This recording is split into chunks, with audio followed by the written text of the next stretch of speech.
आ गया। बोलिए श्री प्राणनाथ प्यारे की जय। बोलिए श्री सद्गुरु महाराज की जय। बोलिए श्री पन्ना धाम की जय। बोलिए श्री सुंदर साथ की जय।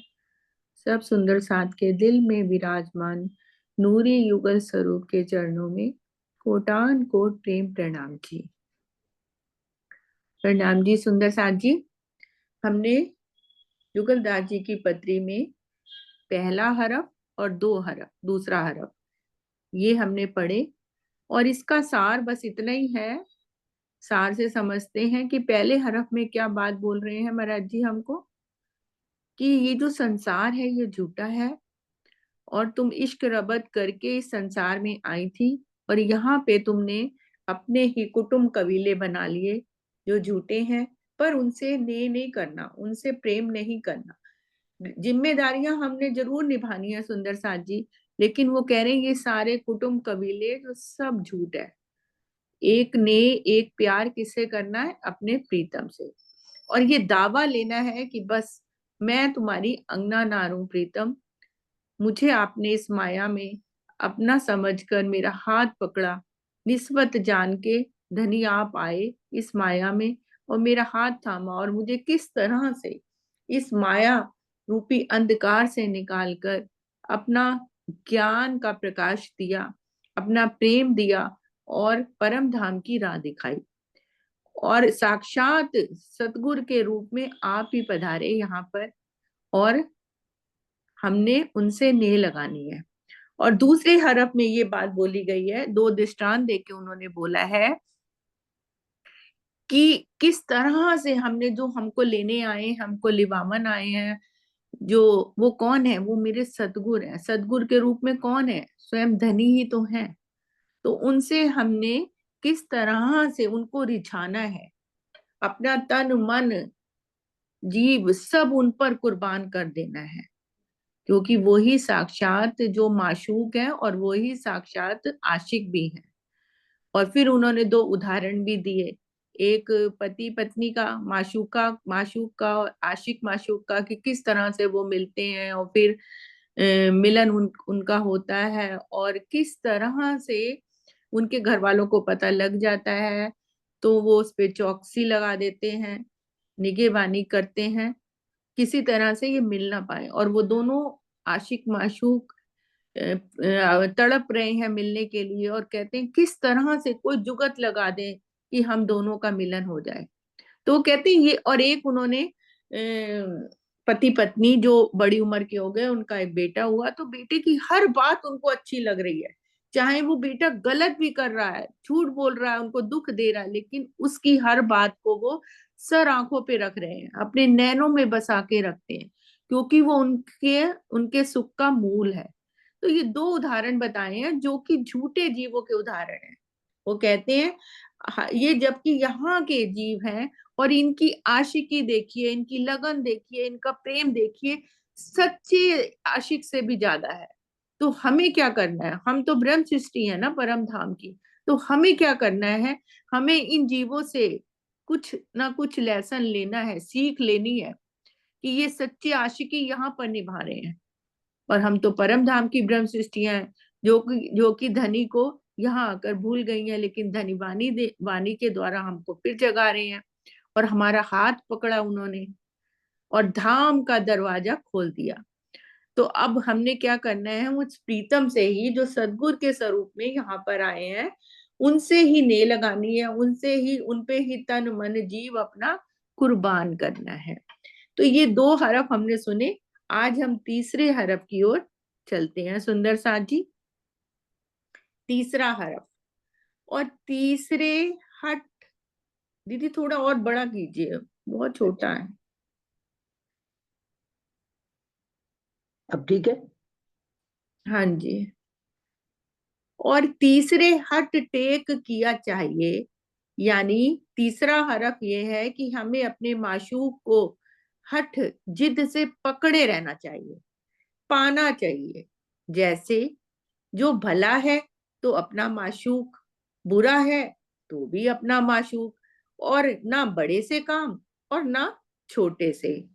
बड़ा काम है तो भी अपना माशूक, और छोटा है तो भी अपना माशूक। कहने का तात्पर्य यह है कि इसमें से जो कोई भी काम है उसमें सबसे अहम भूमिका माशूक की रहनी चाहिए। ये कहा गया है, काम कोई भी हो उसमें बड़ा और छोटा हर जगह माशूक ही है, और होना भी चाहिए। और ऊपर करिए दीदी पहले वाला लाइनें, हाँ जी। उसको थोड़ा डिटेल में समझते हैं। तो सुंदर साथ जी यहाँ पर क्या कह रहे हैं तीसरे हरफ में, कि जो सदगुर स्वरूप में हमारे धाम धनी स्वयं यहाँ पर आए हैं, तो उनको हमें क्या करना है, हट से, जिद से उनको पकड़े रहना है।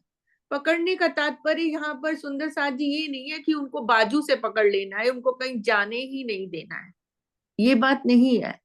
पकड़ने का मतलब यह है कि उन पे पूर्ण समर्पित हो जाना है, उनको ऐसा करना है कि वो अपनी रहनी ऐसी करनी है कि वो सदगुर हमसे रीझ जाए और वो हमारे ऊपर बारी बारी जाए।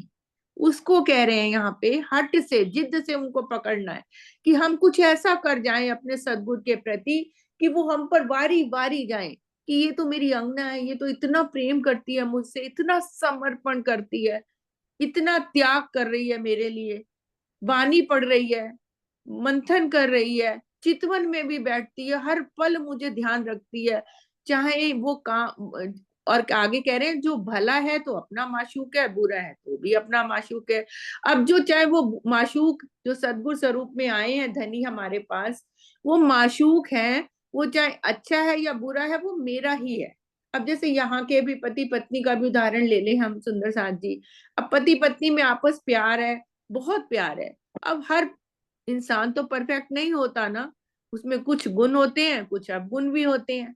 तो अवगुणों को हमने नहीं देखना, और उसके गुणों पर ही हमने बारी बारी जाना है। अगर कुछ अवगुण दिखाई दे भी रहे हैं ना, तो उनको हमने इग्नोर करना है। तो वो कह रहे हैं चाहे भला है चाहे बुरा है, मेरे लिए तो वो भला ही है। अब दुनिया वाले उसको चाहे कुछ भी बोले, वो दुनिया वालों की अपनी सोच है। इसी तरह से सदगुरु में भी जो यहाँ पे सदगुरु जिनको बोला गया है, उन्होंने भी तो हमारे जैसा तन धारण किया हुआ है। अब उस तन का भी, तन के ऊपर जीव भी बैठा हुआ है, और जीव अपनी, यहाँ पर जीव की अपनी भी क्रियाएं चलती हैं। तो कभी कभी ऐसा भी होता है कि हमें अपने सदगुरु का बाहरी आवरण खाली दिखाई देता है, अंदर बैठे हम धनी को नहीं देख पाते हैं। तो बाहरी आवरण में कुछ ना कुछ अवगुण भी दिखाई हमें देने लग जाते हैं, कुछ ना कुछ कमियां भी दिखाई देने लग जाती हैं। तो वो कह रहे हैं हमें उन कमियों को नहीं देखना है। माशूक दुनिया के लिए, मेरे लिए तो वो अच्छा ही है। दुनिया उसके चाहे अवगुणों को देखे या उसके बाहरी तन को देखे या जो मर्जी देखे, लेकिन मेरे लिए तो वो माशूक मेरा अपना है। और बड़ा काम है तो भी अपना माशूक है, छोटा है तो भी अपना माशूक है। मतलब हर काम में हम सबसे अहम भूमिका क्या है, माशूक की रहनी, कि वो कह क्या रहा है, वो कैसे चल रहा है। अब खाली हम बाहरी आवरण देखेंगे तो हम कभी भी उनकी उनकी बताए हुए रास्ते पर नहीं चल पाएंगे सुंदर साथ जी। क्योंकि जो वो कह रहे हैं और जो वो कर रहे हैं, कहने से भी ज्यादा जो वो कर रहे हैं ना, उस पे हमें ज्यादा ध्यान देना है। क्योंकि उनकी रहनी, करनी, कहनी, करनी, रहनी सब परम धाम वाली होती है सदगुरु की। तो हमें अपनी भी कहनी, करनी, रहनी सब कैसी करनी है, परम धाम वाली। तो कह रहे हैं चाहे कैसा माशूक हो, बड़ा हो, छोटा हो, बुरा हो, अच्छा हो, वो लेकिन हमें उसकी तरफ ध्यान नहीं देना, बस वो मेरा माशूक है और मैंने उसे रिझाना है। काम कोई भी हो उसमें बड़ा और छोटा हर जगह माशूक ही है, और होना भी चाहिए। कि हम कोई भी काम करें, चाहे छोटा काम हो या बड़ा काम हो या कुछ भी हो, हर काम में हम धनी को सबसे पहले रखें, सबसे आगे रखें। बाकी लोग तो पीछे सेकेंडरी में आएंगे, लेकिन हमें सबसे पहले क्या रखना है, आशिक जो सच्चा आशिक होगा उसकी उसके हर काम में अपने माशूक की भूमिका अहम होगी। हर जगह उसको माशूक ही माशूक दिखाई देगा। काम कोई काम कोई भी बड़ा हो, उसमें बड़ा और छोटा हर जगह माशूक ही है, होना चाहिए। तो अपने माशूक को प्रति पतिव्रता की तरह हट जिद से पकड़े रखना है। तो क्या करना है, अपने माशूक को, जैसे भी अभी बताया आपको कि पकड़ने का मतलब ये नहीं है कि हाथों से पकड़ना है या कैसे पकड़ना है, उनको हम ऐसी राह अपनाएं जिससे कि धनी वो सदगुरु के रूप में हमसे रीझ जाए और वो हमारे बस में हो जाए, जो मैं कहूँ वो करने लग जाए। यानी जैसे मरकट मूठ को पकड़े रहता है, वैसे ही अपने माशूक को पकड़े रहना है। अब एक उदाहरण दे रहे हैं यहाँ पर कि अपने माशूक को कैसे पकड़ना है। मरकट कहते हैं एक बंदर को, जंगली बंदर होता है, उसको पकड़ने के लिए क्या युक्ति अपनाई जाती है कि कोई ऐसे छोटे मुंह वाला बर्तन रख दिया जाता है और उसके अंदर चने डाल दिए जाते हैं, और वो जो बंदर होता है वो अपना हाथ अंदर डालता है और मुट्ठी में, पूरे अपने हाथ में मुट्ठी से पूरे चने भर लेता है। अब वो हाथ बाहर निकालना चाहता है तो हाथ में तो चने हैं, उसका हाथ बाहर आ ही नहीं रहा, क्योंकि उस बर्तन का मुख बहुत छोटा है। हाथ अंदर तो चला गया, लेकिन अब हाथ में चने हैं, चने वो छोड़ना नहीं चाह रहा, तो हाथ कैसे निकले। तो इसी जिद में चाहे उसका जीवन चला जाता है, उसके प्राण तक छूट जाते हैं, लेकिन वो अपनी वो जिद नहीं, वो चने वाली मुट्ठी को नहीं छोड़ता, पकड़े रहता है। तो वो कह रहे हैं ऐसे ही हमें अपने माशूक को पकड़े रहना है, पूर्ण समर्पण उन पे करना है, पूर्ण न्यौछावर होना है, बारी बारी जाना है, हर पल हर काम में, चाहे छोटा हो बड़ा हो, हमें अपने प्रीतम को ही आगे रखना है। अब एक उदाहरण और दे रहे हैं, वो कैसे, जैसे हारिल एक पक्षी अपनी चुंगल में लकड़ी पकड़े रहता है जिससे उससे कोई भी नहीं छुड़ा सकता, ऐसे ही हट जिद से अपने माशूक को पकड़े रखना है। अब एक एग्जाम्पल और दे रहे हैं कि अपने माशूक को कैसे बस में करना है, कैसे पकड़ना है। एक हारिल, हारिल एक पक्षी होता है सुंदर साथ जी, एक कबूतर की तरह ही उसको बोल लो, पिजन होता है, येलो कलर का, कुछ कुछ ग्रीन कुछ कुछ येलो, और उसके जो पैर होते हैं वो ग्रीन हो, वो येलो होते हैं। और वो क्या करता है, वो जमीन पर कभी भी अपने पैर नहीं रखता, ये उसकी खासियत होती है कि वो जमीन पर अपने पैर कहीं कभी भी नहीं रखता। वो ऊंचे ऊंचे जो वृक्ष होते हैं, जैसे बरगद का, पीपल का, ऐसे वृक्षों में रहता है और फल फूल खाता है, जो वहीं पे जो फ्रूट लगते हैं या फल लगते हैं जो वो ही खाता है, या पत्ते खाता है या वो खाता है। जमीन पे आकर पैर वो कभी भी नहीं रखता। अगर उसे दाना चुगना भी, अव्वल तो वो दाना ही नहीं खाता, वो फ्रूट ही खाता है। लेकिन अगर उसे दाना कुछ चुगना है या कोई चीज खानी है तो वो क्या करता है, एक हाथ में लकड़ी पकड़े रखता है हमेशा। उस लकड़ी पर को पहले जमीन पे रखेगा, फिर अपने पैर रखेगा, उस लकड़ी को वो कभी भी नहीं छोड़ता। अपने डायरेक्ट पैर वो जमीन पर कभी भी नहीं रखता, ये उसकी खासियत होती है हारिल पक्षी की। तो वो कह रहे हैं जैसे हारिल पक्षी उस लकड़ी को हमेशा अपने साथ रखता है, उसको कभी भी अपने से अलग नहीं करता, उसी प्रकार से हमने अपने माशूक को हमेशा अपने साथ रखना है। चाहे हम उसको प्रत्यक्ष रूप हो, चाहे कोई भी काम कर रहे हो, चाहे दुनिया का ही कोई काम कर रहे हो, या हम चितवन में हो, जैसे भी हो, हमने अपने माशूक का साथ कभी भी नहीं छोड़ना, उनको पकड़े रखना है। जैसे हारिल पक्षी लकड़ी को पकड़े रखता है और बंदर जैसे मूठ को पकड़े रखता है। ये दो उदाहरण उन्होंने हमको दिए हैं। उसी प्रकार सुहागिन की हद, कमाल और पूर्णता अपने माशूक खुदा से वहां तक है कि खुदा अलग रूप धर के उसके पास आए तो वो खुदा से ही सवाल जवाब करे। अब वो कह रहे हैं पतिव्रता जो है, सुहागिन नार है, उसकी हद और कमाल तो देखिए कि अगर माशूक अपने भेष में ना आए, खुदा कोई दूसरे भेष में आ जाए तो वो खुदा से ही सवाल जवाब करने लगे। क्या सवाल जवाब करता है, उसको सुनते हैं कि जिस रूप में तुमने मुझे जागृत किया है, अकल दीदार दिया है, उसी रूप में आओ तो तुमसे दोस्ती मिलाप करूंगी। क्या सवाल जवाब है उस पतिव्रता स्त्री का कि जिस रूप में आपने मुझे आके जगाया, अर्थात सद्गुण स्वरूप में आके जो आपने मुझे जगाया, मेरी पहचान दी, कि मेरी निस्बत की पहचान कराई कि मैं कौन हूं, मैं आपकी अंगना नार हूं।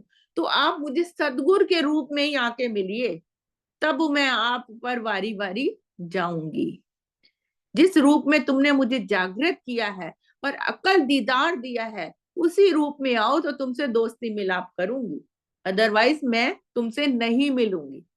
कितनी बड़ी बात है, यहाँ पे सतगुरु की महिमा बताई जा रही है सुंदर साथ जी।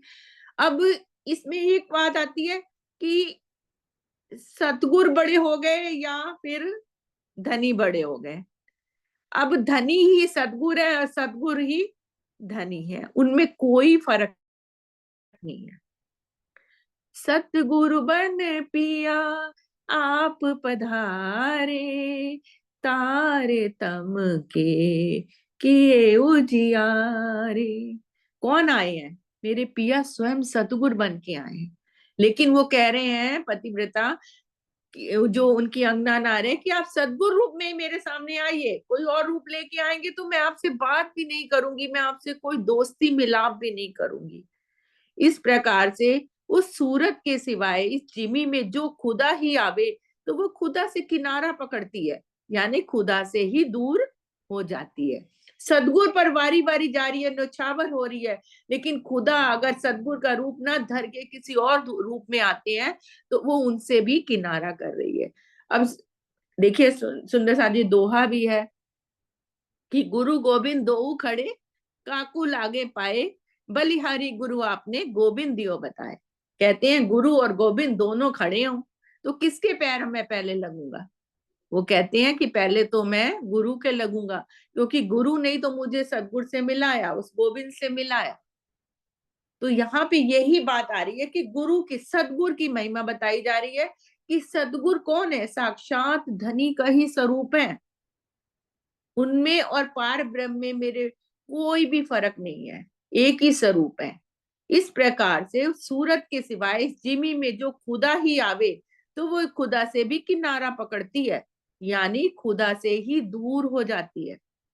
यानी सुहागिन की ऐसी जिद है कि जिस सूरत से उसने खुदा से प्रीत की है उसी सूरत में खुदा आए तो ही उनसे दोस्ती मिलाप करती है। शर्त भी रखती है कि उसी सूरत में आओ जिस सूरत में तुमने मुझे पहचान दी। मैं किसी और सूरत में आओगे तो मैं तुमसे बात भी नहीं करूंगी। ऐसा ही पूर्ण भरपूर जिद्दी आशिक होता है। शुरू में ही आगे आना कि हट टेक के पकड़ना है। तो वो कहते हैं जो सच्चा आशिक होता है अपने प्रीतम को पाने के लिए, अपने माशूक को पाने के लिए ऐसी ही दृढ़ता रखता है, ऐसा ही दृढ़ विश्वास रखता है। उसके अंदर इतना ईमान होता है अपने माशूक के प्रति कि कोई दूसरा तन धारण करके आ जाएगा तो वो उसकी तरफ देखेगी भी नहीं। जिस प्रकार से एक पतिव्रता स्त्री अपने पति के अलावा किसी और से दोस्ती भी नहीं करती, किसी और की तरफ नजर उठा के भी नहीं देखती है। तो यहाँ पर इस तरह से समझा रहे हैं, आगे उदाहरण दे रहे हैं कैसे। जैसे मजनू खुदा से कहता है कि तू मुझे अपना आशिक बनाना चाहता है, जो तू लेता है क्यों ना हुआ बना। जैसे जैसे मजनू खुदा से कहता है कि तू मुझे अपना आशिक बनाना चाहता है, तो तू लैला क्यों ना हुआ, लैला क्यों ना हुआ बना। अब वो कह रहे हैं कि जो मजनू लैला की कहानी तो सबको ही पता है कि एक दिल दो जान थे वो लोग। तो कहते हैं कि मजनू के सामने खुदा आता है और कहता है तेरे अंदर इश्क तो बहुत है, प्रेम तो बहुत है, पर तू भक्ति की मार्ग की तरफ नहीं लगा, तेरा सारा इश्क प्रेम तो लैला में ही रह गया। अगर तू मेरी तरफ लगता तो मैं तुझे सच्चा अखंड सुख देता। ये परमात्मा कह रहे हैं मजनू को आके। तो आगे मजनू क्या जवाब दे रहा है कि अगर तुम खुदा हो तो हो, मुझे इसकी कोई परवाह नहीं है। अगर तुम लैला के रूप में आते तो मैं आप पर तन मन जीव सब न्योछावर कर देता, क्योंकि मेरा सारा कुछ, मेरा सर्वस्व, मेरा प्रेमास्पद सब कौन है? लैला है। मैं लैला को जी जान से चाहता हूँ। तो खुदा भी सामने अगर लैला का रूप लेकर नहीं आता तो मैं खुदा से भी किनारा करता हूँ, और वो ही खुदा अगर लैला के रूप में आता हूँ तो मैं अपना सर्वस्व न्यौछावर करने के लिए भी तैयार हूँ। ये तो सुंदर साथ जी यहाँ के जीव हैं, लैला मजनू और ये शीरी फरियाद और हीर रांझा, ये सब यहाँ के हैं, जिनकी बंदगी, जिनका इश्क इतने परवान चढ़ा कि आज इतिहास में उनका नाम लिया जाता है। आशिकों का नाम में सबसे पहले स्वर्ण अक्षरों में इन लोगों का नाम लिया जाता है। और हम कौन है? हम तो परम धाम की आत्माएं, अपने प्रीतम की अंगना नार है। और हमारे साथ क्या हो रहा है? हम प्रीतम के साथ क्या वो आशिकी निभा पा रहे हैं?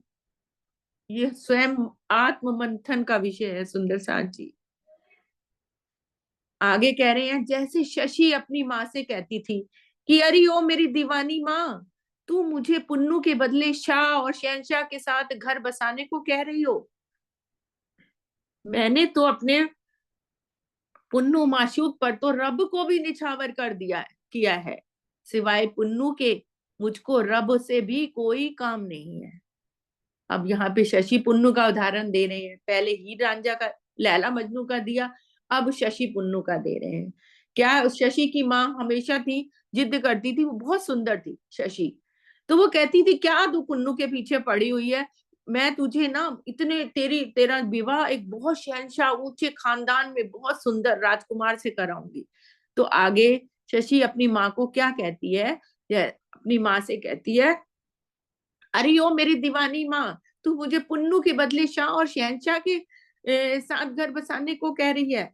मैंने तो अपने पुन्नू माशूक पर तो रब को भी निछावर कर दिया।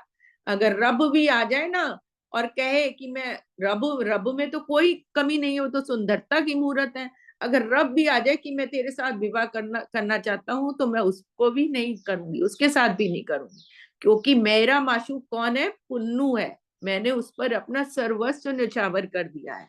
सिवाय पुन्नू के मुझको रब से भी कोई काम नहीं है। वो कह रहे हैं रब भी सामने आ जाए तो भी मैं पुन्नू के अलावा रब को भी नहीं देखूंगी। और जैसे एक उदाहरण और दे रहे हैं, जैसे बिहारी दास हरि को कहते हैं कि हरिदास की सूरत बिना मैं आपसे मिलाप नहीं कर सकता। ओ श्री कृष्ण प्यारे मेरे, जो तू मुझे मिलना चाहता है तो हरिदास के रूप में घर में आओ। अब हरिदास जी के एक शिष्य थे बिहारी दास, वो क्या कह रहे हैं कृष्ण को, हे कृष्ण प्यारे, अगर तू मुझसे मिलना चाहता है तो मेरे सदगुरु जो कि हरिदास जी हैं वो बन के आओ, तब मैं तुम्हारे साथ तुम्हारे घर चलूंगा। कृष्ण जी उसको दर्शन देते हैं और चलने के लिए कहते हैं, तो वो साफ इनकार कर देते हैं बिहारी दास जी, क्योंकि उनके सदगुरु कौन है? हरिदास जी। तो वो कह रहे हैं हरिदास की सूरत में आओ तो मैं तुम्हारे साथ चलने के लिए तैयार हूं। उसकी जिद देखकर भगवान खुद उसके पास चलकर आए और उस पतिव्रता स्त्री से मिले। तब वो पतिव्रता स्त्री, सुनीता एक लाइन छूट गई, प्रणाम जी। हाँ जी, कौन सी? एक लाइन छूट गई। कौन सी लाइन छूटी है? श्री कृष्ण प्यारे मेरे, जो तू मुझे इसी मिलना प्रकार चाहता है। एक पतिव्रता, इसी प्रकार एक पतिव्रता स्त्री। हाँ, ये लाइन। इसी प्रकार एक पतिव्रता स्त्री की रीत है कि वो अपने पति के सिवा और किसी को नहीं देखे। अब वो पतिव्रता स्त्री की बता रहे हैं, पहले भी उन्होंने बताया कि वो अपने पति के अलावा और किसी की तरफ नजर उठाकर भी नहीं देखती है। सोचना तो दूर की बात है, उसके दिल में घर करना, किसी पर पुरुष के बारे में सोचना तो बहुत दूर की बात है। जैसे सीता का उदाहरण ले लें, सीता के दिल में कौन थे? श्री राम। अब चाहे कंस, वो कंस कह रही हूँ, रावण ने उनको अपनी वाटिका में रखा, लेकिन कभी भी वो उनको छू तक नहीं पाया। इतनी पतिव्रता स्त्री थी वो सीता, क्योंकि उन्होंने कहा था मेरे मन में, क्या कहते हैं, सिर्फ राम के सिवा कुछ है ही नहीं। अगर मैंने मन वचन कर्म से राम के अलावा किसी और के बारे में कभी सोचा भी हो तो मेरा सतीत्व भंग हो जाए। रावण उसको छू तक नहीं पाया था। ये थी यहाँ की सीता जी। पतिव्रता स्त्री का एक वो उदाहरण है सीता जी। तो हम कौन है सुंदर साथ जी? हम तो परम धाम के अपने माशूक की अंगनाएं हैं। उसकी जिद देखकर भगवान खुद उसके पास चलकर आए और उस पतिव्रता स्त्री से मिले। तब वो पतिव्रता स्त्री उल्टी खड़ी हो गई और भगवान से बोली कि जो तुम मुझे गले लगाकर भेंटना चाहते हो। आगे अब पतिव्रता स्त्री की वो बता रहे हैं कि एक बार भगवान उनके सामने आके खड़े हो गए, पतिव्रता स्त्री के सामने। तो वो क्या हो गई, उल्टी खड़ी हो गई, मुख ही नहीं दिखाया भगवान को, और भगवान से बोली कि जो तुम मुझे गले लगाकर भेंटना चाहते हो तो मेरे उसी पति के रूप में आओ, तो ही मैं तुमको मेरे अंग को छूने दूंगी। कितनी बड़ी बात है सुंदर साथ जी, कितनी बड़ी बात है अगर इसको हम गहराई से समझे कि भगवान उसके सामने आके खड़े हैं और उसको गले लगाना चाह रहे हैं। तो वो क्या कह रही है पतिव्रता स्त्री, भगवान का मुख सामने देखकर भी उसने उनकी तरफ पीठ कर ली और बोली कि मेरे पति के रूप में ही आप आओगे तो मैं आपको अंग को छूने दूंगी। सो हे सुहागिन, अपने माशूक की ऐसी जिद पकड़नी चाहिए, तब वो माशूक तुम्हारे बस में होगा और इसी जिद से माशूक तेरे वश में हो जाएगा, स्वाधीन हो जाएगा। अब वो इंद्रावती ने ये करके दिखाया सुंदर साथ जी। इंद्रावती ने धनी को तोता बना के कहती, मैं तोता बना के रखूंगी और मीठी मीठी अंगूर खिलाऊंगी, दिल रूपी पिंजरे में तुझे मैं अपना छिपा के रखूंगी, तुझे तू मेरे बस में हो गया। और सच में धनी उसके बस में हो गए, इंद्रावती के बस में। और जैसे इंद्रावती के अंदर बैठक हुई, जैसे इंद्रावती कहती है वैसे ही अब धनी का हुक्म ही इंद्रावती का भी हुक्म हो गया। अब जो धनी चाह रहे हैं वही इंद्रावती के मुख से कहला रहे हैं, और जो इंद्रावती चाह रही है वो ही धनी बिल्कुल वही करते जा रहे हैं, उनके बस में हो गए। अब कृष्ण कन्हैया जी को देख लीजिए, कृष्ण जी को, छोटे बाल स्वरूप वाले कृष्ण जी, गोपियां हैं बड़ी, अब इतना प्रेम है आपस में, वो तो प्रेम के सागर हैं जिनके अंदर धनी का आवेश आया। ब्रिज की लीला में देखिए, गोपियां जरा से माखन खिलाने के लालच में उनको एकांत में लेके जाती हैं और कैसे कहती हैं कि पहले नाच के दिखा, हे कान्हा पहले नाच के दिखा तब हम तुझे माखन देंगे। क्या कृष्ण जी के घर माखन की कमी थी सुंदर साथ जी? हजारों गैया थी, लाखों गैया थी नंद बाबा के घर में, लेकिन जरा से माखन के पीछे सखियों के बस में हो जाते हैं और जैसा वो नाच नचाती है वैसे नाचते रहते हैं, कई घंटों तक भी नाचते रहते हैं, एक पैर पे भी नाचते रहते हैं। तो ये है प्रेम, ये है जिद से पकड़ना।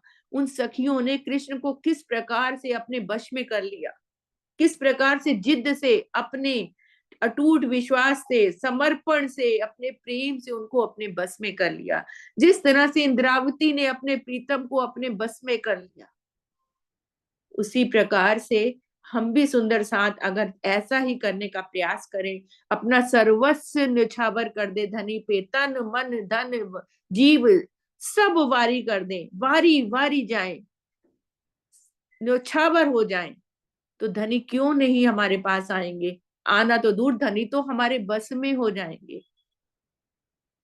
वो कहते ना, जब मैं था तब हरि नहीं, अब हरि है मैं नहीं। अब जब मैं था तब हरि नहीं थे, अब हरि मेरे दिल में आ गए हैं, तो जैसा जैसा मैं चाहता हूँ वैसे वैसा हरि मेरे पीछे पीछे चलते हुए वैसा ही काम करते हैं, क्योंकि वो मेरे बस में हो गए। इसलिए हे सुहागिन, माया के सभी सुखों को छोड़ना, परंतु माशूक हक की जिद ना छोड़ना। जिनको भी माशूक मिला है उनको जिद से ही मिला है, जिनको आगे मिलेगा बिना एक जिद से ना मिलता है ना आगे मिलेगा। वो कह रहे हैं कि हे सुहागिन, चाहे माया के सारे सुख तुझे छोड़ने पड़े लेकिन माशूक को कभी भी नहीं छोड़ना, उनको पकड़े रहना है। सीता ने कभी भी अपने राम को नहीं छोड़ा, चाहे 14 वर्ष का वनवास में जाना पड़ा। सीता को वनवास नहीं मिला था, सिर्फ राम को वनवास मिला था। लेकिन सीता भी ने भी अपनी पतिव्रता पने को निभाया, और किस तरह से उनके साथ वो ही वेश धारण करके, भगवे वस्त्र पहन के, एक धोती और वो पहन के वो उनके साथ ही चल गई, और 14 वर्ष तक उन्होंने उनके साथ ही रही, वो ही वेश धारण किए, कंदमूल फल खाए। राजा जनक की पुत्री है, महलों में रहने वाली हैं, लेकिन पतिव्रता पत्नी का अपना जो दृढ़ संकल्प है उन्होंने उसको पूर्णता निभाया। तो जिनको भी माशूक मिला है उनको जिद से ही मिला है।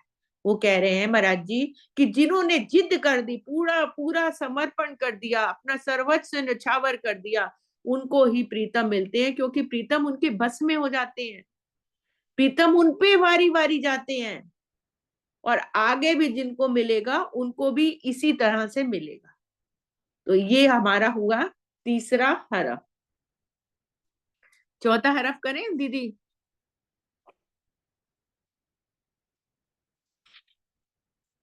मैं दीदी पहले चौथा। अभी किसी ने भाव ले लेंगे, कोई कुछ बोलना चाहता हो तो एक बार। अच्छा सुंदर साथ जी, इस पे कुछ, अगर इस तीसरे हरफ में अगर आप कुछ अपने विचार करने चाहें, बोलना चाहें तो, नहीं तो फिर चौथा हरफ लेंगे। इसमें हमने क्या सीखा, क्या आप लोगों को, मतलब हम लोगों को क्या करना क्या चाहिए सीखा? जो धनी हमारे बस में हो जाए, ऐसा क्या करें हम?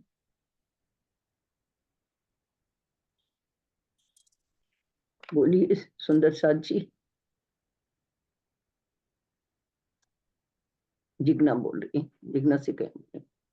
सुंदर साथ जी खाली जिगना ही बोलती है रोज, कोई और सुंदर साथ भी बोल ले। क्योंकि मुझे पता है दीदी, विजय हैं? दीदी बोल रही है। मुझे ये हरफ बहुत अच्छे लगते हैं हाँ, ये इसलिए, है क्योंकि ही, जो बहुत भी है प्यारे ना वो हरफ ये है, हरफों में ही है, सारा बहुत कुछ जो प्यारे भी है हरफ है ना। सुंदर साथ जी। इतनी मीठी भाषा, एक तो खड़ी बोली की भाषा है, इतनी मीठी भाषा है, और धनी ने हमको संबोधन इतना प्यारा प्यारा दिया है। हाँ, कि तो जो भी है बिल्कुल। वो हरफों में ही है।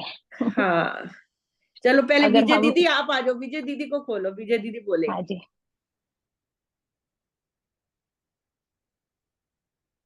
आइए।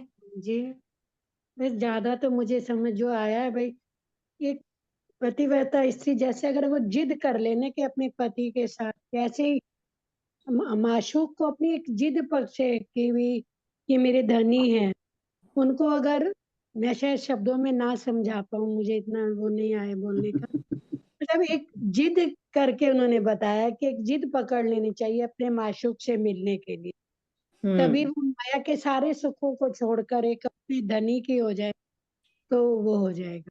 जैसे भाई आपने और उदाहरण हर काम में धनी को आगे रखना है, हर, चाहे वो काम छोटा सीता हो चाहे बड़ा हो, है को तो ना? बनवास नहीं हुआ था, राम को ही बनवास हुआ था। फिर हाँ, सीता जिद करके गई ना राम के साथ कि ये मेरे पति हैं, मैं इनका साथ नहीं छोड़ूंगी। ऐसे हमें अपनी जिद करके अपने धनी के लिए बिल्कुल जिद नहीं छोड़ना चाहिए, जहाँ तक मुझे आया समझ। हाँ सही है। जी। और जिग्ना आप बोलो। प्रणाम जी। तो ये हरफ मुझे इतने अच्छे लगते हैं क्योंकि ये जो बात कही ना, एक एक बात सच है। वो महाराज जी ने अपने दिल की बातों बताई है, कि जो वो बोल रहे हैं ना, वो उसी हरफ पर, अगर हम वो 9 हरफ पर अगर हम चलेंगे ना, तो हम, मेरा भी काम हो गया कि हम जीते जी हम यहाँ पे परम धाम को देखेंगे। अगर ऐसे जिद करेंगे, ऐसी हठ करेंगे, यही बातों पर अगर हम चलेंगे, तो हमको जो भी उन्होंने पहले आगे लिया है कि उनका जिम्मेदारी उन्होंने ले ली है, कि अगर हम यही हरफों पे चलेंगे ना, तो उनकी जिम्मेदारी ली है कि बिना भी कुछ पढ़े सुने, कुछ की मेहनत किए, कुछ कष्ट किए, कुछ भी करना नहीं है, फिर भी आपको सारा कुछ ज्ञान हो जाएगा, और यहाँ यही तन में, यही मानव तन में जीते जी आपको पूरा परम धाम दिखने लगेगा। ये उनकी जिम्मेदारी है। उसीलिए ये हरफ, एक एक हरफ मेरे लिए तो बहुत मायने रखता है। चलने वाले है, हाँ, मायने रखता है। क्योंकि जो बस। पहला हाँ, वही हम्म। बात है कि अभी वो तीसरे, वो सारे हरफ की तो बात मैंने बताई, पर वो तीसरे हरफ की, कि जो तीसरे हरफ है उसमें हमको जिद्दीला बन जाना है, हमको जिद हट पकड़नी है, कि जैसे वो बताया कि जो जो भी सच्चा है, सच्चा है या खोटा है, छोटा है, बड़ा है, जो भी है वो मेरा माशूक है। जैसा भी है, जैसा भी है, लाइक वो जैसे दिखे, जैसा है, वो मेरे दिल में जो बच गया वही स्वरूप उनका है, और वही स्वरूप को मुझे देखना है। हमको भी ऐसा ही बताया जाता है वाणी में कि जैसे राज जी का और श्यामा जी का स्वरूप हमारे दिल में खड़ा करना है। जब भी जैसे भी हम देखे वो ही स्वरूप हमेरा धनी है, वही हमेरा दूल्हा है, वही देखना है हमको। और यहाँ जैसे जीद के लिए भी 3 उदाहरण उन्हें दिए कि जैसे बंदर होता है तो बंदर उसकी अपनी जीद में पकड़ता है, तो वो अपनी मुट्ठी में से जो भी हो, कुछ भी हो जाए, मगर वो छोड़ता नहीं है ना। दूसरी बात हारल की बताई कि जो हारल है, हारल एक पक्षी होता है, वो उसके उसके चोंच में जब एक तिनका भी आ जाए ना, तो कुछ भी हो जाए, वो गिर जाए, वो मर जाए, भी कुछ भी हो जाए, मगर उनकी चोंच में से वो तिनका को छोड़ता नहीं है, क्योंकि वो जिद पे आ गया है।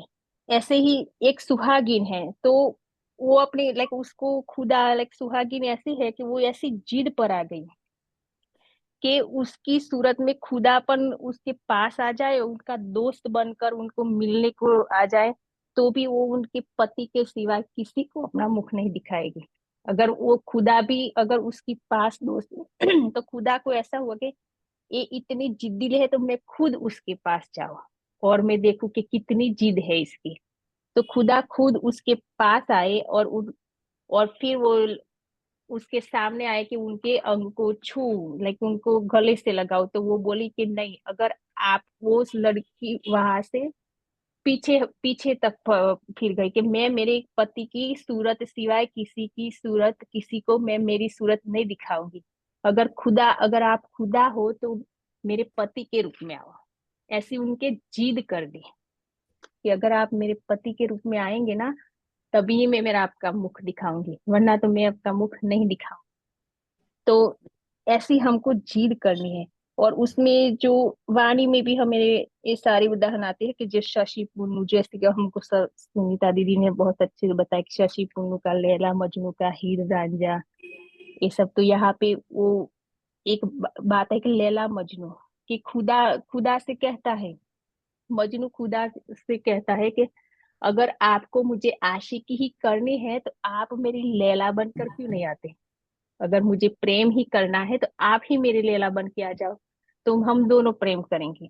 ऐसे शशि पुन्नू की बात है, तो जो शशि है उसकी माँ को बताती है कि माँ मेरी दीवानी, मुझे तू तू उनकी शादी करने का टाइम हुआ तो वो बताती है कि मुझे पुन्नू के सिवाय किसी के शादी नहीं करनी है। मुझे तो राजा लेके दे दे, शहंशाह लेके दे दे, बादशाह लेके दे दे, मगर मुझे मेरे आप मुझे रब ही लाके लाइक भगवान लाइक खुदा ला के दे दो, तो भी मुझे उससे शादी नहीं करनी है। मुझे करनी है तो सिर्फ पुन्नू से, क्योंकि उसके सिवाय मेरा कोई नहीं है। और वो भी उदाहरण बताया कि बिहारी दास हरि को कहते कि मैं हरि की सूरत सिवाय मैं किसी को मिलाप करना नहीं चाहता। अगर कृष्ण भगवान भी सामने आ जाए तो भी वो मेरे हरिदास के रूप में आए, वो स्वरूप लेके आए, तो ही मैं उनको मिलाप करूंगा, वरना तो वो नहीं करेंगे। तो ऐसी हमको जिद पकड़ लेनी है। ये तीसरा हरफ उनको जिद के लिए बताता है कि जब तक हम जिद्दीले नहीं हो जाएंगे कि महाराज जी आप हमको नहीं क्यों मिलते, कुछ भी हो जाए हमको आपको मिलना ही है। और जिस स्वरूप में मैंने धारण किया है मेरे दिल में, वही स्वरूप में आकर आप आकर मुझे मिलो, और मिलेंगे ही, क्योंकि ये सारे हर्फ इतनी उसके लिए ही हमको बताए गए है ना। प्रणाम हाँ जी, जी। अगर आप चौथा ले लो। नहीं, हाँ, अभी कल्पना जी बोल कुछ कह रही है। कल्पना जी आप खोलो। प्रणाम जी, प्रणाम सुंदर प्रणाम साथ। जी, मैं प्रणाम। वैसे तो जिग्ना जी ने सारा ही कुछ बता दिया, पे मेरा घर एग्जाम्पल है बता रही हूँ। जैसे घर पे भी जैसे छोटे बच्चे जिद करते हैं तो हम वो चीज लाके उनको देना ही पड़ता है। कभी कभी ऐसी जिद कर देते हैं वो, तो मुझे चाहिए चाहिए रट लगा देते हैं। हमें भी वैसे रट लगाएंगे, जिद करेंगे तो राजी जरूर दिखेंगे, मिलेंगे, सब कुछ होगा। यही मन में आ रहा था बस। बिल्कुल, कुछ कि मतलब सुषमा जी हमें हर हाल में राज्य को बस पाना ही पाना है धनी। मुझे आपसे को बस हर हाल में पाना ही पाना है, मुझे आपसे मिलना ही मिलना है। ये तड़प, ये विरह, ये प्रेम हम जब लेंगे ना हर पल, वो कहते हैं 64 अष्टपहर 64 घड़ी, जिस तरह से हमने दावा लेना है उसी तरह से अष्टपहर 64 घड़ी हमने ये जिद भी करनी है। और खाली जिद करनी कहनी कहनी में नहीं है, उनको पाने के लिए करना क्या होता है कि वो हमारे बस में हो जाए। तो वो बता रहे हैं अपना सर्वस्व न्यौछावर कर दो, अपनी मैं का अस्तित्व बिल्कुल समाप्त कर दो कि मैं कुछ नहीं हूं धनी, जो कुछ है बस आप ही आप है। और पतिव्रता जैसे स्त्री होती है वो अपने पति के अलावा किसी को नहीं देखती, मुख उठाकर भी नहीं देखती, सोचना तो दूर की बात है। तो उसी तरह से अपने प्रीतम को बस देखना, प्रीतम का दीदार ही बस करना, हर पल उनको ही देखना। बाकी तो वैसे सुंदर साथ कोई भी नहीं करता यहाँ पे कि हम और देवी देवताओं को ध्याएं कि ये अपने प्रीतम को छोड़ के, वो तो यहाँ पे सुंदर साथ नहीं करते हैं, इतनी धनी ने मेहर की है। लेकिन वो कह रहे हैं कि पतिव्रता स्त्री क्या है, एक पति के अलावा किसी को भी नहीं देखती। उसी तरह से बस हम अपनी हर पल अपनी नजर में अपने प्रीतम को रखें कि बस धनी आप हो, मुझे आपको ही देखना, आपका ही दीदार करना है। और आपका जिस तरह से हम परम धाम में आपको देखते थे धनी, यहाँ भी आप मुझे हर पल अष्टपहर 64 घड़ी अपना दीदार दो, और हर पल मैं आपको निहारती रहूं, आप मुझे देखते रहो, मैं आपको देखती। ये जिद पकड़नी है। और जिस दिन हमने ये सच्चे दिल से जिद पकड़ ली ना, महाराज जी हमको बता रहे हैं, महाराज जी ने ये जिद पकड़ी है तभी उनको मिले हैं। और जिनको जैसे मिलते हैं ना वो अपनी वो वैसे ही बताता है, आगे चलना भी वैसे ही बताता है कि ऐसे ही धनी मिलेंगे जैसे मुझे मिले। तो महाराज जी ने ये जिद पकड़ी है, क्योंकि कहा जाता है एक बार महाराज जी पन्ना में गए थे और वहां उनको अंदर जाने नहीं दिया गुम्मट जीवर मंदिर में या कुछ दर्शन करने के लिए, कि ये पता नहीं, मुझे पूरा पता नहीं है उनके बारे में, कि ऐसे अंदर जाने नहीं, उन्होंने झूठा प्रसाद खा लिया था, झूठा प्रसाद खा लिया था। हाँ हाँ दीदी, झूठा प्रसाद खा लिया था ना, क्योंकि प्रसाद बहुत सारा बचा था और उसको उन्होंने फेंक दिया। तो उन्होंने कहा कि भाई ये जो राज्य का प्रसाद है जिसके लिए ब्रह्मा विष्णु महेश भी तरसते हैं, तो वो शूद्रों को दे दिया जाता था या कुछ ऐसे करके, कि बाकी का जो प्रसाद है ना वो शूद्रों को दे दिया। तो जो शूद्रों को देने वाला प्रसाद था वो उन्होंने उठा के खा लिया था। अब वो कहते ये भी झूठे पत्ते थे, सुंदर साथ ने प्रसाद खा के पत्ते फेंके थे झूठे, उसमें से उन्होंने खा लिया था। हाँ, कि मतलब ये शूद्रों के लिए था कि शूद्रों का ये प्रसाद खा लिया या कुछ, अब इनकी भी एंट्री अंदर नहीं होने दी जाएगी। तो वो बहुत रोते हैं, उनका दिल इतना तड़पता है कि मैं अपने धनी का दीदार करने के लिए इतनी दतिया में रहते थे, रानी लक्ष्मीबाई के समय के हैं ये, दतिया में रहते थे, वहां से चल के आए थे, कितने साल पुरानी बात है सुंदर साथी, तब इतने साधन भी नहीं हुआ करते थे, अपने प्रीतम से मिलने आए पन्ना में, और किसी ने उनको अंदर एंट्री तक नहीं दी, अंदर धनी का दीदार भी नहीं करने दिया। तो वो बहुत रोते हैं, 2-3 दिन वहीं पे बैठे रहते हैं, द्वार पे पड़े रहते हैं, धनी आओ मुझे दर्शन दो, मैं तो नहीं जाऊंगा यहाँ से, मैं तो नहीं जाऊंगा यहाँ से। तो धनी को आना पड़ता है सुंदर साथ जी। फिर वो शायद खाली अंदर ही मंदिर में थोड़े ना बैठे हैं, धनी तो हमारे दिल में बैठी है। हाँ, अपनी आंखों पे पट्टी बांध लेते हैं, जिद करते हैं कि धनी सामने आओगे तो सामने आओ। हाँ, तो धनी को आना पड़ता है, वो जिद कर लेते हैं, मैं हिलूंगा ही नहीं, मैं यहाँ से जाऊंगा ही नहीं। और धनी को आना पड़ता है और कहते हैं कि तुम जाओ, तुम्हारे दिल को मैंने अर्श किया, तुम्हें सब कुछ नियामतें वहीं पे मिल जाएंगी।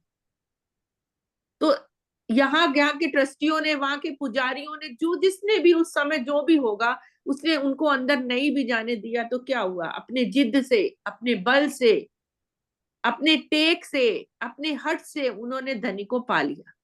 तो हमें भी वैसे ही टेक करनी है, वैसे ही हट लेना है, धनी को पकड़ना है जैसे महाराज जी ने पकड़ा है और उन्होंने पा लिया। तो कहते दृढ़ विश्वास से, दृढ़ ईमान से, जैसे महाराज जी कहते हैं मैंने पाया ना हट टेक लेके, उसी तरह से तुम भी तो परम धाम की आत्मा हो, तुम भी वही हट टेक लेके धनी को पकड़ लो, फिर देखना धनी तुम्हारे बस में हो जाएंगे, फिर तुम जो बोलोगी धनी तुम्हारे बस में होके वो करेंगे, जैसे कृष्ण जी ने सखियों के कहने पर किया। राजी महाराज है कृष्ण जी के अंदर, साक्षात राजी महाराज है आवेश स्वरूप से, और थोड़े से माखन के लिए लालच में किस तरह से सखियों के बस में हो जाते हैं और नृत्य करके दिखाते हैं। तो ऐसी टेक, ऐसी हट हमें भी करनी है धनी को पाने के लिए, तो धनी भी हमारे एक दिन बस में हो जाएंगे। शीतल जी भी कुछ कह रही हैं, हाँ और जी। फिर वो सुषमा ने भी सेंड किया था। सुषमा आ सुषमा जाओ आप। सुनीता जी, मैं यही वाला जिद वाला ही बताना चाह रही थी। और एक बात मैं आपसे ये पूछना चाह रही थी, 2 हरफ ना मैंने पहले सुने नहीं है, थोड़ा इसका संक्षेप में बताओ कि पहला हरफ क्या था? प्रतिव्रता स्त्री पहला क्या था हरफ? पहला, जिग्ना आप बताओ, जिग्ना बहुत अच्छा बताती है, जिग्ना आप मैंने बताओ, सार मैं बताओ पूरा। थोड़ा शॉर्ट हाँ में जी, बता हाँ जिग्ना थोड़ा शॉर्ट शॉर्ट में, में हाँ बता जी। देना। ओके, तो पहला हरफ है जो उसमें हमको दिल में धारणा कर लेनी है ना। हमें दिल में धारणा कर लेनी है कि हम ही वो खुदा की खुद ही नहीं, हम ही है वो दुल्हन है। उसमें बहुत अच्छे से महाराज जी ने नाम भी बताए थे हमको कि हम ही वो माशुका है, हम ही वो अलमस्त है, मेरी महारानी अलमस्त दीवानी आशिक मस्तानी, मेरी सूरत महारानी। वो सारे अच्छे अच्छे नाम भी बताए थे।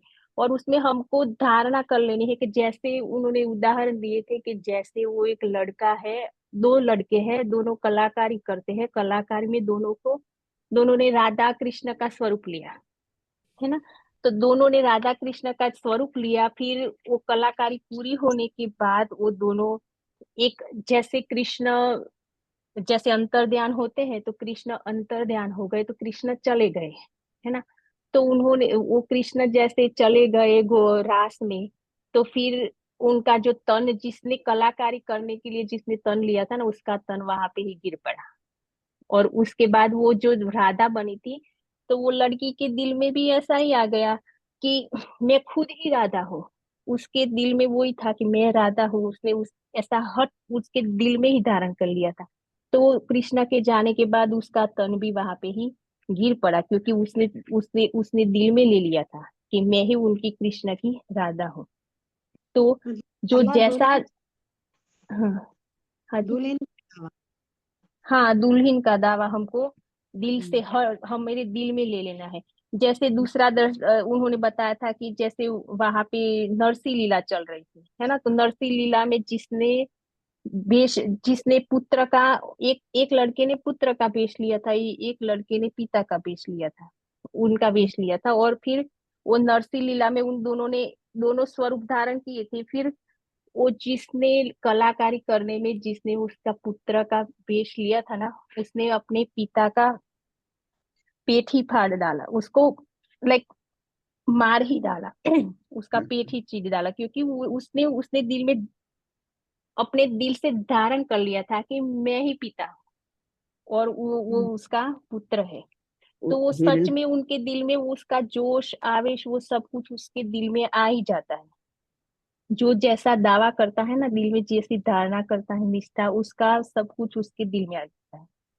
तीसरे में उन्होंने एक बादशाह का उदाहरण दिया था और संत का उदाहरण दिया था कि वो एक संत है, वो लाइक ऐसे था तो एक लड़का है, मगर उसने लिया था कलाकारी करने के लिए, उसने अपने खुद को संत मान लिया था कि मैं संत हूँ, संत का वेश लिया था।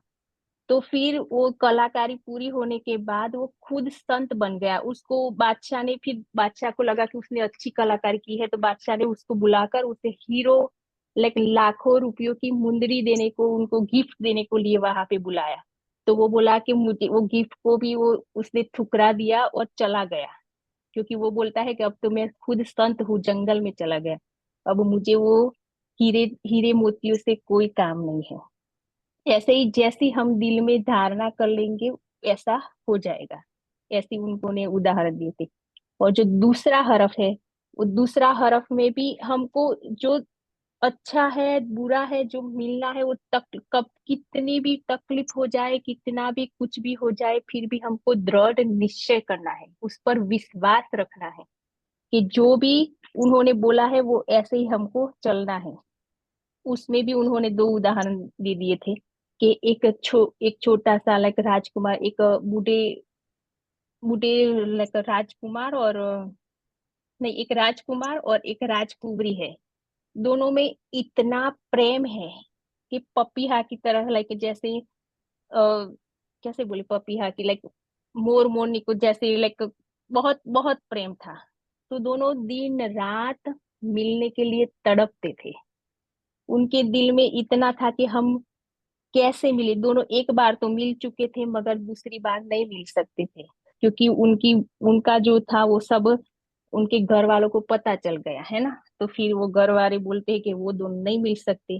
तो रात दिन वो तड़पते हैं, तड़पते हैं कि कैसे हम मिले, कैसे मिले। अगर हम कोई छोटा सा भी उपाय करके बता दे तो उनके ऊपर वो सब कुछ न्योछावर कर दे।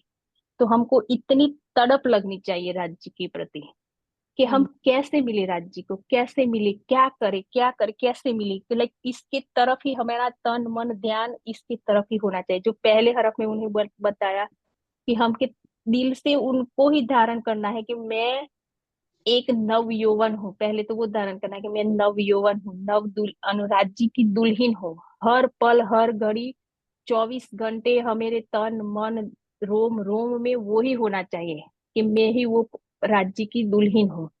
और वो मुझे लेने के लिए वहां यहाँ पे आ गए हैं, दूल्हा बनकर वो मुझे लेने के लिए आ गए। वो हम मेरे दिल में होना चाहिए।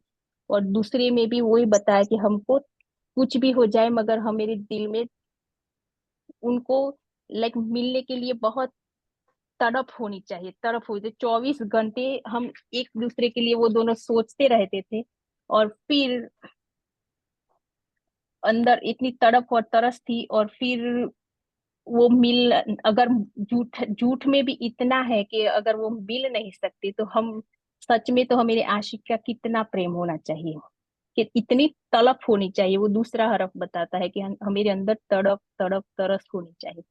और दूसरा उन्होंने वो उदाहरण दिया कि एक राजा था, वृद्धापन में उनको एक बेटा हुआ, बहुत बहुत बूढ़े हो गए, फिर उनको बेटा हुआ। तो फिर वो उनकी जो भी बात है वो बात को वो सुनने लगे कि अगर वो अच्छा बोले, उल्टी बात करे, सीधी बात करे, दुखी होने वाली बात करे, वो जो गालियां भी दे तो भी उनको मीठी लगती है, वो नहीं कहने की बात बोले तो भी उनको अच्छी लगती है, जो कार्य सीधा करना है वो उल्टा करे फिर भी उनको अच्छा ही लगता है, क्योंकि उनके प्रति उनको प्रेम है।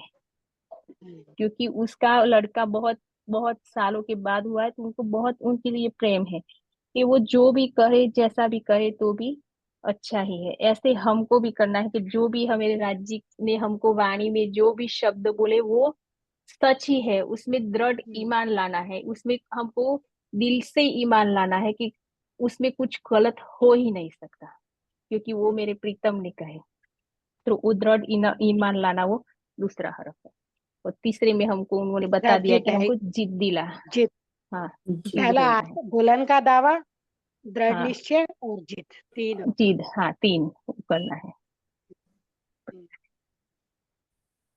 चलिए ठीक है सुंदर साथ जी। सुषमा जी भी कुछ कह रही थी, सुनना है तो सुषमा बोलिए, आप कुछ बोलना है तो। वैसे तो 5 बज गए, अब टाइम हो गया है सुंदर साथ का। सुंदर साथ मैं 3 बजे रेज हैंड करिए आप अगर आई थिंक बोलना वो है तो। शीतल दीदी थी वही। हाँ शीतल, अच्छा, सुषमा भी अच्छा। बोल रही है। सुषमा बोलिए, फिर शीतल जी से सुन लेंगे। प्रणाम जी सभी को।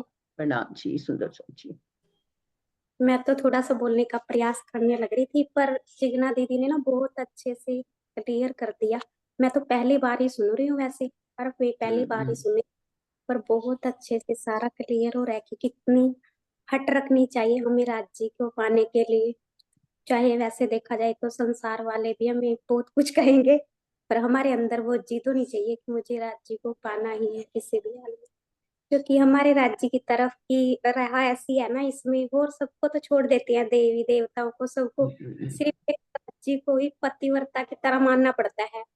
क्योंकि ऐसे परिवार में रहकर ना बहुत कुछ होता है कि इसको भी मान, उसको भी मान, ये सब छोड़ना पड़ता है ना, उसमें बहुत कुछ होता भी है, कहते भी है दुनिया वाले को इसको नहीं मानती, पर हमें ना जिद से पकड़े रहना चाहिए कि वो मेरे आशिक है। कितने अच्छे से बताया उसमें भी चाहे अच्छा है, चाहे बुरा है, चाहे दुख आए, चाहे सुख आए, कि राज्य को पकड़े रहो।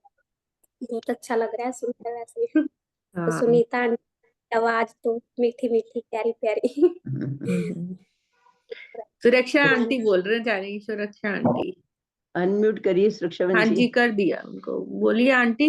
मैं तो आज ये कह रही हूँ, मैं तो पहली बार सुन रही हूँ ये सारे हरफ तो मैं भी, वो मैंने पहली बार हाँ, सुने। आंटी हाँ, पहले हुआ तो तो हुआ है, मीनू ने और किरण दीदी ने मिलके करा था एक बारी पहले। 2 बार पहले हो नहीं चुका नहीं सुने ना।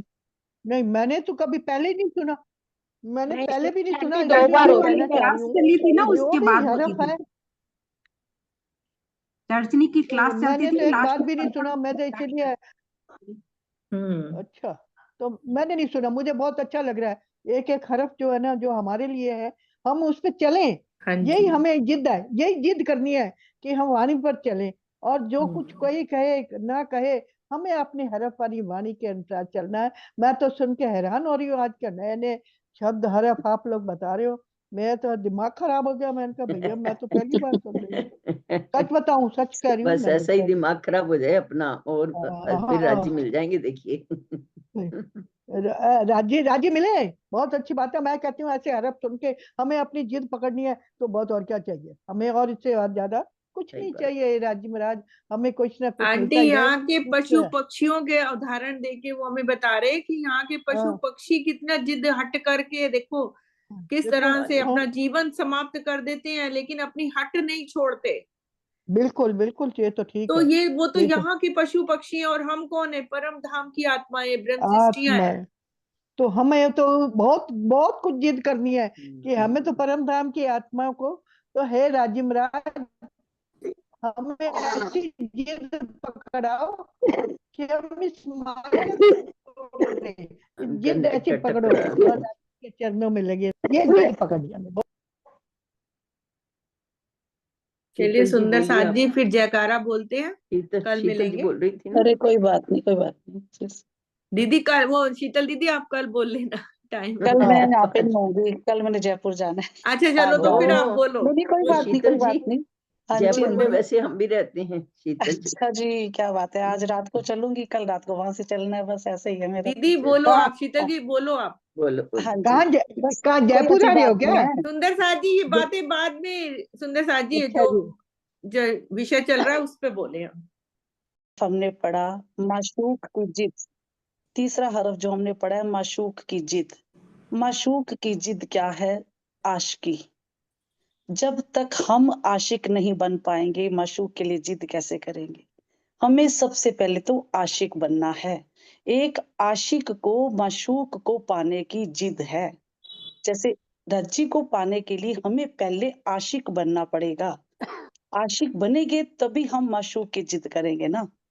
जब कोई आशिक होता है, माशूक चाहे, जैसे हम किसी से भी दुनिया के ही प्यार ले लो, जो दुनिया के भी आशिक और माशूक है ना, आशिक को जब वो इतनी आशिकी करता है कि माशूक को उसके पास आना ही पड़ता है, तब ना तो उसके गुण, ना अवगुण, ना उसके रंग, रूप, जात, पात, भेदभाव सब कुछ मिट जाता है।